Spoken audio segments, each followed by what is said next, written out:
नमस्कार दोस्तों, मैं डॉक्टर रश्मि चतुर्वेदी अपने YouTube चैनल संहिता आयुर्वेद में आप सभी का स्वागत करती हूँ। दोस्तों, आज हमारे वीडियो का टॉपिक है पोस्ट मेनोपॉजल सिंड्रोम। पिछले कुछ दिनों से हमारे कई व्यूअर्स की ये डिमांड आ रही थी कि मैं पोस्ट मेनोपॉजल सिंड्रोम के सिम्टम्स और इसके आयुर्वेदिक उपचार के बारे में जानकारी आप लोगों के साथ शेयर करूँ। तो चलिए आज हम इसी टॉपिक पर बात करते हैं। लेकिन इसका मतलब ये बिल्कुल नहीं है कि ये वीडियो सिर्फ महिलाओं के लिए ही इम्पॉर्टेंट है, बल्कि पुरुषों के लिए भी ये वीडियो उतना ही इम्पॉर्टेंट है, क्योंकि एक परिवार का हेल्दी और खुशहाल एनवायरनमेंट उस परिवार की फीमेल के फिजिकल और साइकोलॉजिकल हेल्थ पर काफ़ी निर्भर करता है। तो अगर आप भी मेनोपॉजल एज में हैं या आपकी वाइफ, आपकी मदर या आपकी सिस्टर मिडिल एज में हैं, तो इस वीडियो को पूरा ज़रूर देखें और ज़्यादा से ज़्यादा इस वीडियो को शेयर करें, जिससे मेनोपॉज के बारे में कंप्लीट और सही जानकारी बाकी लोगों को भी मिल सके। और अगर आप हमारे चैनल पर नए हैं तो इसे सब्सक्राइब ज़रूर करें और बेल आइकन को दबाना ना भूलें, जिससे इस तरह के हेल्थ रिलेटेड इंफॉर्मेटिव वीडियोज़ लगातार आपको मिलते रहें। तो दोस्तों, मेनोपॉज का मतलब क्या है? मेनोपॉज का मतलब है परमानेंट सीजेशन ऑफ मेंस्ट्रुएशन, या फिर प्राकृतिक रूप से मासिक धर्म का पूरी तरीके से बंद हो जाना। तो मेनोपॉज जो है ये 45 से लेकर 55 की एज में कभी भी हो सकता है। तो मेनोपॉज की एज क्या रहेगी ये भी कुछ फैक्टर्स पर डिपेंड करता है। तो इसमें जो सबसे ज़्यादा इम्पॉर्टेंट फैक्टर्स हैं उसमें एक है हेरिडिटरी, कि मतलब आपकी मदर को जिस एज में मेनोपॉज हुआ था, इसके बहुत ज़्यादा चांसेस हैं कि आपको भी उस एज के लगभग ही मेनोपॉज होगा। इसके अलावा आपका लाइफस्टाइल और फूड हैबिट्स कैसे हैं ये भी मेनोपॉज की एज डिसाइड करता है। इसके अलावा अगर आपको खून की कमी है या एनीमिया है तो भी आपको मेनोपॉज थोड़ा जल्दी हो सकता है।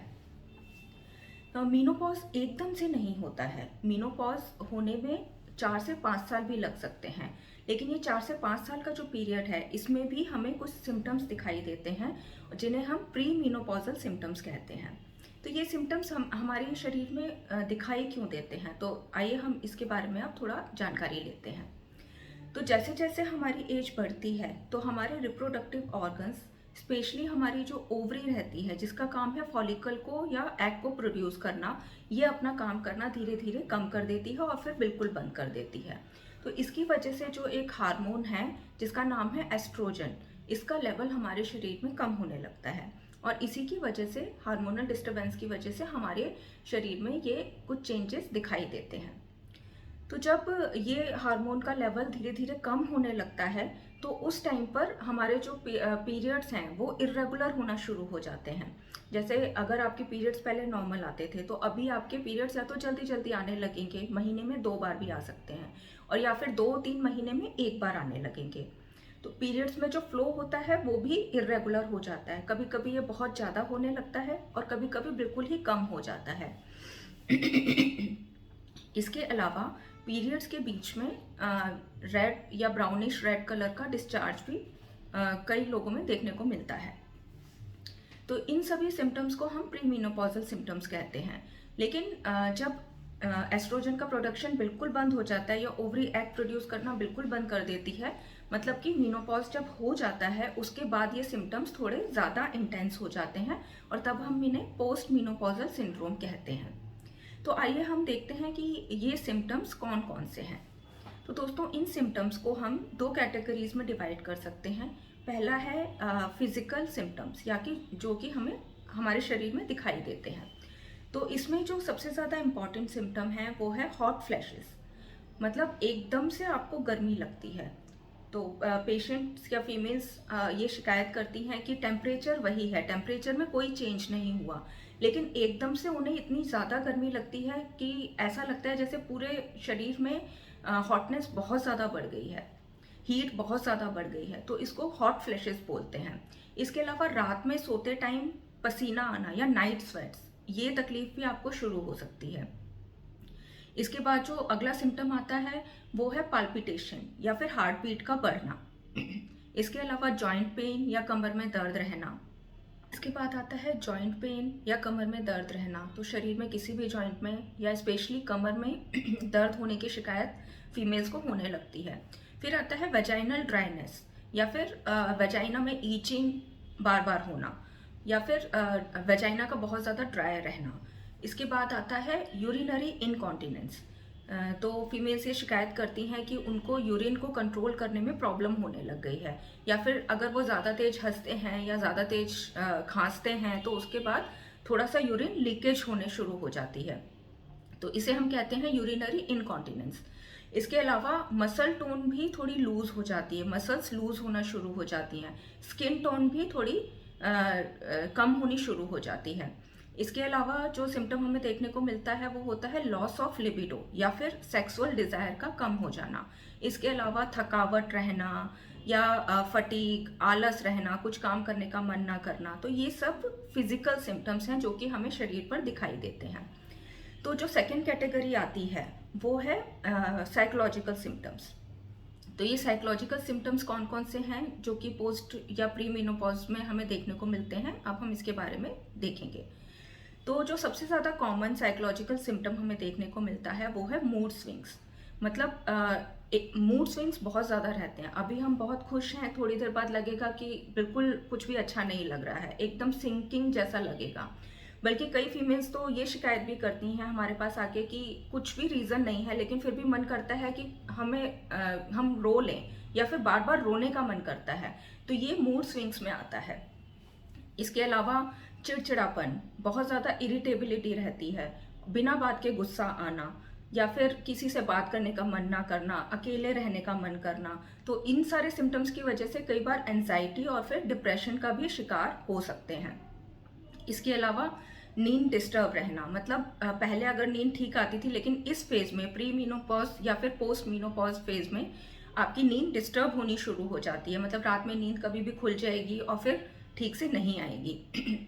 इसके अलावा याददाश्त का कमज़ोर होना, धीरे धीरे आप ये शिकायत करते हैं कि आप जो चीज़ें हैं या नाम हैं, किसी भी पर्सन का नाम है, शक्ल याद आ जाती है लेकिन नाम याद नहीं आ रहा। तो ये याददाश्त कम होने का सिम्टम भी हमें देखने को मिलता है। तो ये तो हो गए पोस्ट मीनोपॉजल या प्री मीनोपॉजल सिम्टम्स जो हमारी बॉडी में हमें देखने को मिलते हैं। इसके अलावा ये एस्ट्रोजन लेवल या फिर हार्मोन लेवल डिस्टर्ब होने की वजह से हमारे शरीर में हमें कुछ हेल्थ कॉम्प्लिकेशंस का भी सामना करना पड़ सकता है। तो ये हेल्थ कॉम्प्लिकेशंस कौन कौन सी हैं ये अब हम देखेंगे। तो इसमें जो सबसे ज़्यादा कॉमन कॉम्प्लिकेशन है वो है ऑस्टियोपोरोसिस। मतलब पोस्ट मीनोपॉजल जो एज रहती है या फिर मीनोपॉज जब होने वाला होता है तो उस टाइम में हमारी जो बोन्स हैं वो बहुत वीक हो जाती हैं, या बॉडी में विटामिन डी का, कैल्शियम का लेवल थोड़ा कम होना शुरू हो जाता है। तो बोन्स इतनी वीक हो जाती हैं कि जिसकी वजह से एक तो आपको पेन रहने लगता है बॉडी में, आपको बॉडी पेन लगातार रहने लगता है। और इसके अलावा अगर आपको कहीं चोट लगी है या आप कहीं गिरे हैं तो फ्रैक्चर की टेंडेंसी भी बहुत ज़्यादा बढ़ जाती है। दूसरा जो कॉम्प्लिकेशन, हेल्थ कॉम्प्लिकेशन जो हमें देखने में आता है वो है कार्डियोवास्कुलर डिजीजेस या फिर हार्ट प्रॉब्लम्स। तो हार्ट प्रॉब्लम भी पोस्ट मीनोपॉजल सिंड्रोम की वजह से आपको हो सकती हैं। इसके अलावा आपका कोलेस्ट्रॉल बढ़ सकता है, आपका वेट बढ़ सकता है क्योंकि आपका मेटाबॉलिज्म बहुत स्लगिश हो जाता है इस टाइम में। तो वेट भी आपका बढ़ सकता है, स्पेशली जो फैट डिपोजिशन है वो मिडिल एरिया में रहता है। मतलब आपके बटक्स पे, आपकी थाइज में और आपके कमर वाला जो हिस्सा है उस हिस्से में फैट डिपोजिशन ज़्यादा हो जाता है। और इसके अलावा जो एक और कॉम्प्लिकेशन हमें देखने में मिलती है वो है यूटेराइन प्रोलैप्स या फिर यूटरस का अपनी जगह से नीचे की तरफ आ जाना। तो फीमेल्स ये शिकायत करती हैं कि जो हमारी वेजाइना है, वेजाइना में से यूटरस का थोड़ा सा पार्ट बाहर आना शुरू हो गया है। तो ये कुछ कॉम्प्लिकेशंस हैं जो हमें पोस्ट मेनोपॉजल सिंड्रोम के साथ साथ देखने को मिलती हैं। तो दोस्तों अगर आयुर्वेद के पॉइंट ऑफ व्यू से देखें तो मीनोपॉज को आयुर्वेद में रजो निवृत्ति कहा गया है। और ये रजो निवृत्ति जिस एज में होती है ये जो एज है ये पित्त और वात डोमिनेंट रहती है। तो ये जो सिम्टम्स हैं जैसे कि हॉट फ्लैशेस हैं या फिर शरीर में दर्द होना, चिड़चिड़ापन, नींद ना आना, ये जितने भी सिम्टम्स हैं ये वात और पित्त के बढ़ने की वजह से ही हमारे शरीर में दिखाई देते हैं। तो हम अपने अगले वीडियो में देखेंगे कि इन जो पोस्ट मेनोपॉजल या प्री मेनोपॉजल सिम्टम्स हैं, इसका उपचार हम लोग किस तरीके से कर सकते हैं, या हम अपने लाइफस्टाइल में और खाने पीने में क्या चेंजेस करें कि जो हमारा ये मेनोपॉज का फेज़ है वो इजीली और बिना किसी परेशानी के निकल जाए। तो फिर से अपने अगले वीडियो में मिलूंगी इसकी आगे की जानकारी के साथ। तब तक के लिए नमस्कार।